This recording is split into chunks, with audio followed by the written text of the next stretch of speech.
విద్యార్థుల సమస్యలపై మాట్లాడే నైతిక అర్హత బీజేపీ నేతలకు లేదన్నారు కాంగ్రెస్ ఎమ్మెల్యే ప్రభుత్వ విప్ ఆది శ్రీనివాస్. గత 10 ఏళ్ల బీఆర్ఎస్ పాలనలో ఎందుకు ప్రశ్నించలేదన్నారు ఆయన.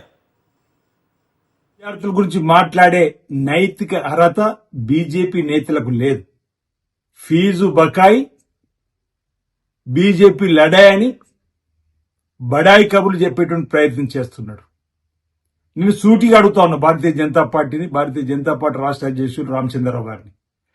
గత బీఆర్ఎస్ హయాంలో 10 సంవత్సరాలుగా పేద విద్యార్థులకు ఫీజులు బకాయిలు పెడితే ఎందుకు మీరు రోడ్డెక్కి ఆందోళన చేయలేదు?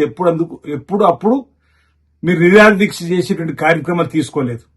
అంటే బీజేపీ బీఆర్ఎస్ మీ బంధం ఒకటైనటువంటి సందర్భంలో ఆ ప్రభుత్వ హయాంలో పేరుకుపోయినటువంటి పేద విద్యార్థుల బకాయిలపైన ఎందుకు నోరు విప్పలేదు ఆ రోజుల్లో అని చెప్పని, 10 సంవత్సరాలు విద్యార్థుల పక్షం నిలబడలేదని చెప్పని ప్రశ్నకు సూటిగా సమాధానం చెప్పని కోరుతా ఉన్నాం.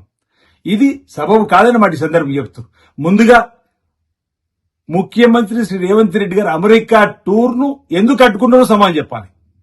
ఈరోజు లండన్లోకి వెళ్లి అక్కడ ఉన్నటువంటి విద్యా ప్రమాణాలు చూడడంతో పాటు అమెరికాకు వెళ్లి అక్కడ ఉన్నటువంటి విద్యా ప్రమాణాలు చూసి తెలంగాణ రాష్ట్రంలో ఉన్నటువంటి పేద విద్యార్థులకు అలాంటి విద్యను అందించాలని చెప్పని ఓ లక్ష్యం చేసుకుని ముందుకు పోతుంటే ఈరోజు మీరు రేవంత్ రెడ్డి గారి పర్యటనను అమెరికాకు పోకుండా అడ్డుకున్నటువంటి మీరా ఈరోజు మాట్లాడేది పేద విద్యార్థులు కూర్చోంటారు. అసలు మీకు నైతిక అర్హత లేదంటున్నాం.